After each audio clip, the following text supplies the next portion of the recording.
Coloradans were lined up to get vaccinated when the clinic was canceled. Broken trust in a community where it's needed most. While another vaccine clinic went above and beyond and into extra hours to meet demand. The pandemic has caused backups where you would least expect them, like in the beef business. But I still have customers that paid 6 months ago that are waiting on product. Veterans are finding healing and strength through free classes and connection. And Denver, seriously, that's like a 10-foot long bike lane. That'd be like a 2-minute newscast. Next. The state canceled a vaccine clinic for the Latino community as people were sitting there waiting for their shots. So much for building trust with underserved communities. The state said it couldn't hold the event because too many of its own employees called out sick. The clinic organizer told our Steve Steger that cancellation is more than an inconvenience. We have created so much grassroots work to build the trust and credibility. Adelante Community Development has hosted 23 vaccine clinics with the state health department, giving out more than 7,000 doses through that partnership. CEO Maria Gonzalez thought a planned clinic at Mile High Flea Market Saturday would be just like the others, but at the last minute, the state pulled out, saying they were too short-staffed, didn't have enough vaccinators. Maria tried to line up her own licensed vaccinators, but the state said they didn't have enough time to verify their credentials. How does the CDPH staff figure out which clinic to cancel? How do they say, okay, Maria, Commerce City, let's cancel. Denver, Ballerina, it's a go. We wondered the same, because at the same time the state canceled a vaccine clinic for Adelante, they were opening a brand new, much more widely publicized clinic at Ballerina. Today, the state assured us they didn't move any staff members to cover that clinic at Ballerina. They say vaccinators scheduled for Adelante's clinic got sick, and they didn't have any backup to fill the gaps. We already had people waiting on a chair, waiting to be vaccinated. Gonzalez says because the state canceled this clinic so late, they had to turn about 70 people away. Another bump in her ongoing effort to build trust. One family in particular, husband and wife, brought their 3 daughters, and they were basically saying that was the day that they had taken off work, both of them, to bring their daughters. So it was very disappointing to see parents like, why did we waste a whole day? Today, the state told me that when they have 6 staff like this, they'll usually try to consolidate clinics instead of canceling one. They said that they weren't able to do it that time. They're working on getting more staff on hand to back up if a situation like this ever happens again. The sad part about all this is for Adelante, they lined up those vaccinators. They were there. They still paid them for their day of work, but they also bought food for what they were expecting was a 23-member team from CDPHE to come in and do this work all day. So for a small nonprofit, they're out that money. Sure, cost for that nonprofit. Gosh, you think about that family, like taking a day off of work and make sure the kids are going to be there. Like, again, these barriers are called barriers because they exist and they're real, and you do things to break them down and assist families, and then it comes apart. It's part of the reason Adelante already exists, is to try to close that gap between some of these obstacles that are in the way, like creating clinics that are available at times when people might be able to come instead of the normal clinics that are around during working hours when people may not be able to get off of work. Yeah, it'd be awesome to hear in the coming days from the state the plan to make sure that this doesn't happen again. Steve, thank you. The mobile vaccine clinic at Littleton High School over the weekend did go on as scheduled, and we should say it appears to have exceeded every expectation. So thanks to a heads up from an ex-viewer named Sam, the state health department confirmed to us today that that 100 vaccine clinic on Sunday stayed open an extra 3 hours, and they were able to deliver an extra 300 doses and 50 more flu shots on top of that. We are still seeing slight improvement in Colorado's COVID hospitalizations. This is the graph we show you every day because it matters a lot. There are 1,379 patients with COVID in our hospitals. That's 2 fewer than yesterday, down 96 from the start of last week. We should mention vast majority are unvaccinated, 82%. Our positivity rate's finally gone down under 9%. It had been hanging near 10 for the longest time. It's now at 8.5% when you adjust it for a 7-day average. We haven't been sub 8% since about mid-October. We aim for context when we report these COVID numbers, because otherwise you'll end up in a situation like Boulder County's health department, which celebrated that top dotted blue line showing a massive drop-off in COVID cases among kids younger than 11. Case rate dropped by more than half in a week. And the reason why? Well, turns out, and Boulder County Health admitted today, what happened was there was just a drop-off in testing for that age group when testing sites shut down for the holiday.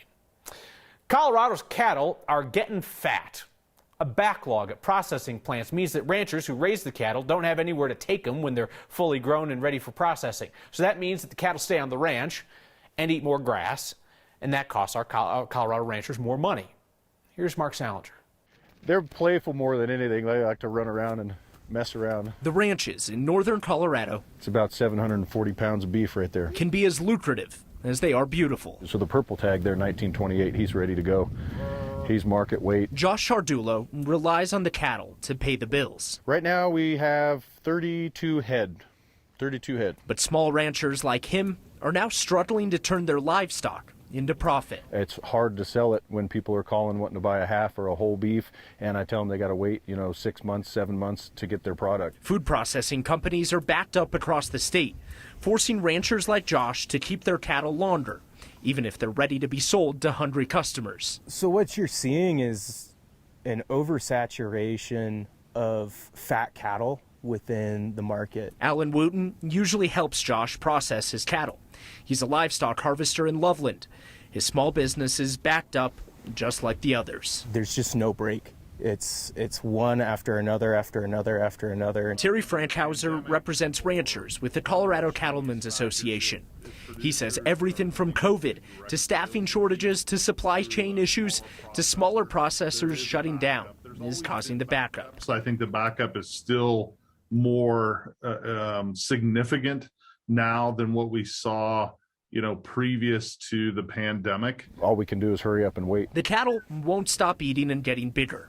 Every day, that costs him money. You don't want to cut quality, so we're trying to figure out ways to cut costs and just kind of hang in there until we can start getting the meat sold and get some revenue back into the business.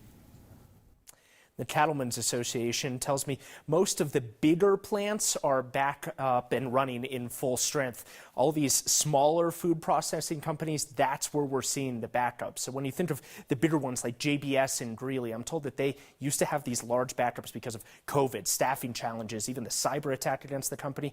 But Kyle, they've been able to make it through most of that backlog right now. When you think about ranching, Mark, from my limited understanding, they don't have huge margins. So if they're paying more, then the end consumer is going to have to pay more. They're getting squeezed a couple different ways right now. Yeah, when you think of, well, is the cost of my steak going to go up? The answer is maybe, but there's a lot of different factors that also play into that. So all the money that they put into feeding the cattle, all the money that they put into different things that the cattle need, if those prices go up with inflation and other things like that, those factors will eventually be passed along.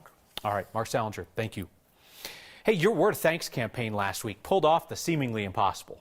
Together, you raised $120,000 in a week to buy a holiday gift for every single child in Denver public housing. You hit that goal and then some. So the nonprofit Friends of DHA is also going to be able to offer holiday gifts to some kids who live in Section 8 housing.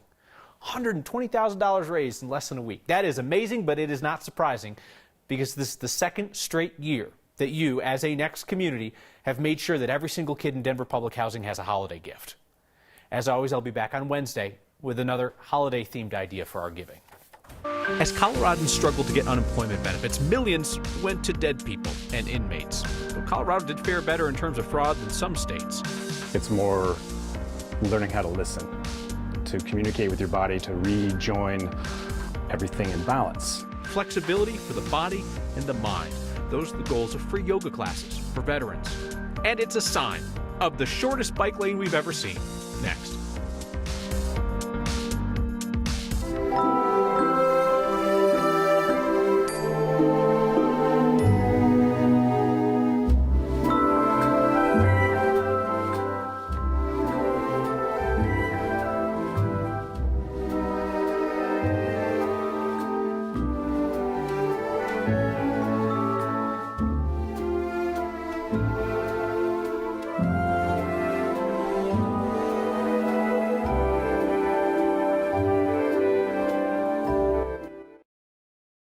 As thousands of Coloradans got in line virtually to get unemployment during the pandemic, there were some fraudsters in line with them, and millions of dollars went to dead people and to prisoners. Though the state says its fraud rate was way below that of other states. State auditors found $73 million in unemployment fraud during the first year of the pandemic. $4 million for dead people, $5 million for people in prison. Nearly $50 million went to accounts with suspicious emails and foreign internet addresses. There are some other states that got swindled out of far more than Colorado, though. So when you adjust our fraud amount per capita, it comes out to $12.30 per person in Colorado. In Kansas, their fraud amount was $237 per person. In Ohio, more than $323 per person.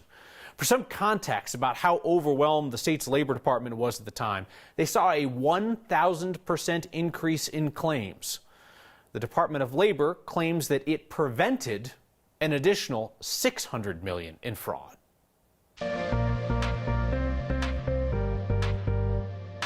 What a Monday. We started off at 9 degrees. It will not be that cold tonight. More snow for the high country tonight with a winter weather advisory posted and maybe some snow for Denver on Friday. Temperatures today in the 30s, 30 degrees colder than yesterday. And you remember yesterday when that front came through and that dust storm? Well, that system is beginning to move to the east, but the cold air is following and the snow is really ramping up in the high country. So 3 to 6 inches of snow expected at many of your favorite resorts and only foothill snow showers that really won't amount to much accumulation. We will see the snow showers go off and on tonight and tomorrow. Advisories cancel out. Denver gets a sunny day and a warmer day with light winds out of the southwest. Clearing overnight, our low at 22. Tomorrow's high close to 50 with sunshine and not a windy day, kind of a nice day. We jump to 60 on Wednesday, and there's that chance for snow. 38 degrees with snow on Friday. We got quite the little dust storm around Denver yesterday. Alex sent us this video of the wall of dirt sweeping across the city as temperatures dropped double digits in minutes. And we were talking about this on social media yesterday. This is just, the annual patio furniture swap. There's always one gusty day like this, and everything moves one house to the east. Aaron and Aurora sent us this. Lawn decorations look like something went very wrong up at the North Pole. We are still always on the hunt for your holiday fails this time of year, be they human-caused or natural phenomena. Anything that makes for a good enough story that you're going to tell somebody about it, right? Send stories, photos if possible, to next@9news.com. It's a sign that Denver's bike lanes leave a bit to be desired. Our photojournalist Chris Hansen was riding his bike on Louisiana when he came to the start of this bike lane at Louisiana and Logan. You see the sign, bike lane begins. You got the little bollards, the paint starts off the bike lane. Well, it ends immediately on the other side of the intersection. There's the sign, bike lane ends. It's just that one little piece we showed you. Basically, it's just kind of like right at the light. Denver's Department of Transportation Infrastructure told us the world's shortest bike lane is what they prefer to call a spot safety treatment. Makes sense when you think about it. They've got that little protected area for cyclists to sit and wait for the lights to turn green. They don't have to worry about cars turning right in front of them. City says the plan eventually is to turn the whole stretch of Louisiana into a neighborhood bikeway. So they'd expand the 10-foot bike lane and give priority to non-motorized users and discourage cars from driving through that stretch. Your brain and everything's not like it was before you went to war. Blast injuries do a lot to people. Getting healthy, mind, body, and soul is the goal. Some veterans would like to offer a word of thanks to you for what you've done for them. Next.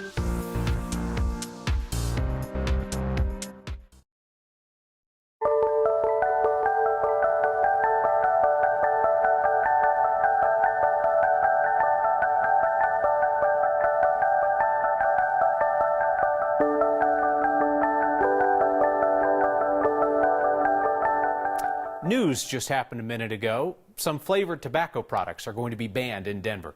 Denver City Council just voted 8-3 to ban flavored menthol cigarettes and chewing tobacco and flavored vaping products. Exempt from that ban will be natural cigars and hookah and pipe tobacco. Ban takes effect in 2023. Veterans transitioning to civilian life have a series of challenges ahead of them, and there's no one solution that's going to solve every one of those challenges. But deep breathing and stretching can help, and sometimes more than just a little bit. Our Byron Reed introduces us to a group in Denver trying to help veterans flow back into life. It's hard to be a veteran in civilian life because the communities are different. Hi, my name is Brian. I am a yoga teacher for Comeback Yoga. I served in the Army for just under 12 years, from 93 to 2004. Push yourself back up onto your knees. We offer free yoga, trauma-informed yoga, to the whole military community. Dominic, William, Federico, served in the Air Force, had 2 blast injuries, had PTSD off the chart. Bring your right hand to the side of your mat. Without this program through Comeback and the wonderful people that are there, I wouldn't be here today. Inhale up for Cobra. Hi, my name is Kelly Wolf. I'm the Executive Director of Comeback Yoga. Inhale. We're giving them tools to deal with the experience of being a human because it's really hard. And then you add military service on that and it gets even harder. Step your right foot back. It's more learning how to listen, to communicate with your body, to rejoin everything in balance. It connects all those nerve endings and things that are all jumbled and, ripped apart. Just reconnect, breathe. As a person who has a little bit of post-traumatic stress, it really helps to not be hypervigilant all the time. Come back to center. Basically, how to navigate your body, how to calm yourself through breathing techniques. It's necessary for my life. Yeah. It's not the cure-all for everything, but you can build a foundation to having as normal a life as you can get to. It's very zen. Comeback Yoga has provided more than 50 in-person classes across Colorado's military bases and at the VA. And right now, they tell us there's more demand than they can currently meet for those free classes.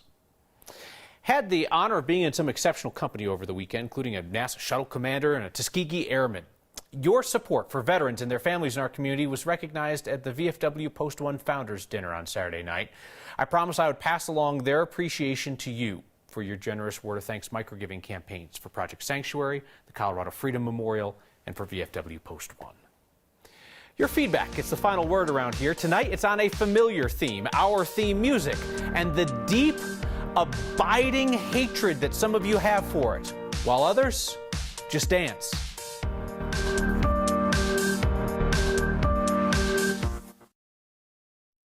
Feedback tonight from John, who writes, quote, whether it is the horrible clapping and chanting music on 9 News or the horrible synthesizer music from 1983 on Next, even if 9 News paid $50 for it, you guys got ripped off.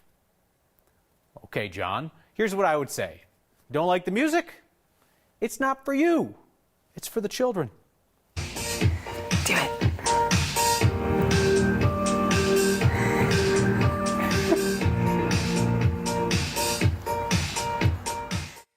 Are you going to take away that child's joy, John? Come on. And as Steve Stager said the other day, the guy who opened up the trunk of his car in the parking lot and sold us that CD with the music seemed very, very reputable.